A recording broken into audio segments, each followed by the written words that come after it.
Alright, we come back to the next video here. So we left at creating the server folder. Okay, so let's proceed.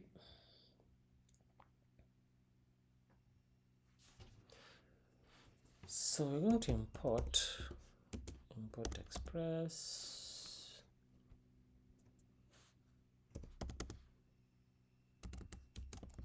From Express.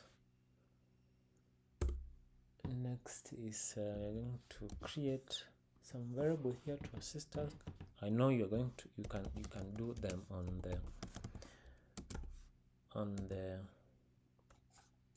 you can do this one in your env folder, but I'm just hoping to use it here because I'm showing you. So we're going to initialize Express, but I'm going to call it bootstrap.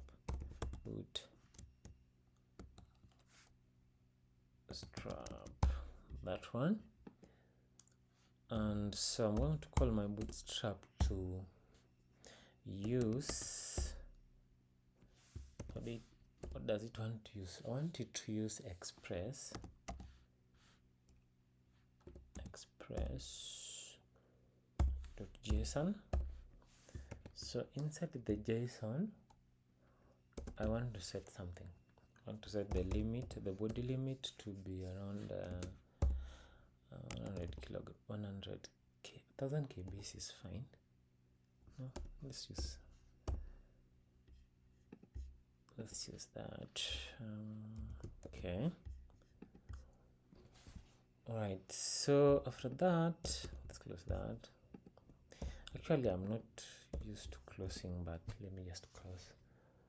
So after that, I'm going to tell Bootstrap to use, these are just normal JS, normal Express things, right? So I want to tell Bootstrap to use the Express URL and code extended to be true, right? So after that, after here, what am I missing? After here, I want to create something called, I want to create a class. This is where the magic starts. This is where the magic starts. So I want to create a class called app.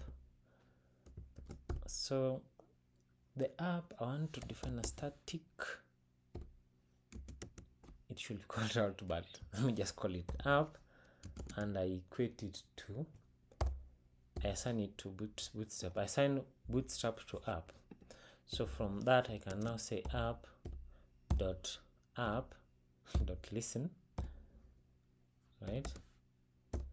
Listen to the port, right? And as usual, we log something, console. So let's log something to our console, our nice console. So server is listening on port. We're going to use string interpolation here. Assign the port. So in order for string interpolation to work, we must use these two backticks, right? So from this point, we can safely run our script that we set up here. We said it's going to yarn run dev.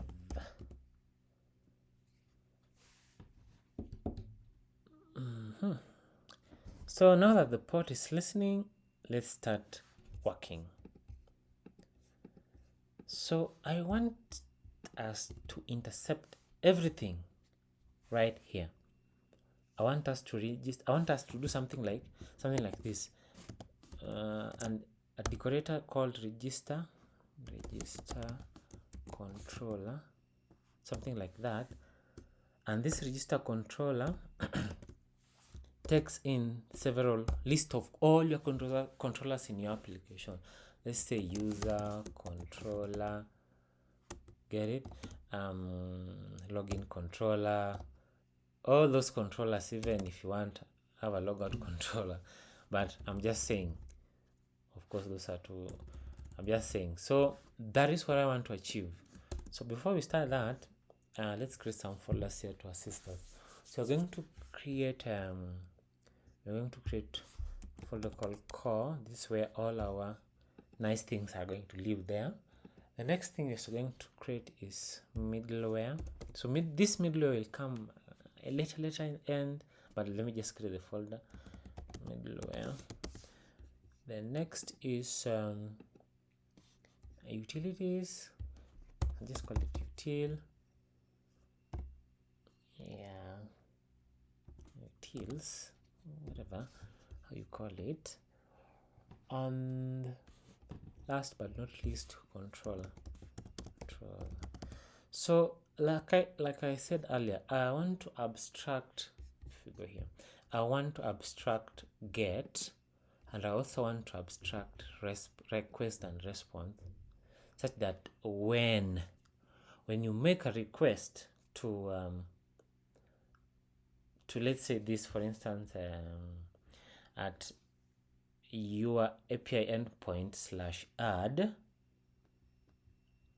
you do this, you make something like at blah blah blah, then at symbol, then route name. Yeah, hope you get what I'm trying to say. So you'll understand as we move along. So we are going to start that one in the next video. Yeah, so see you into the next video.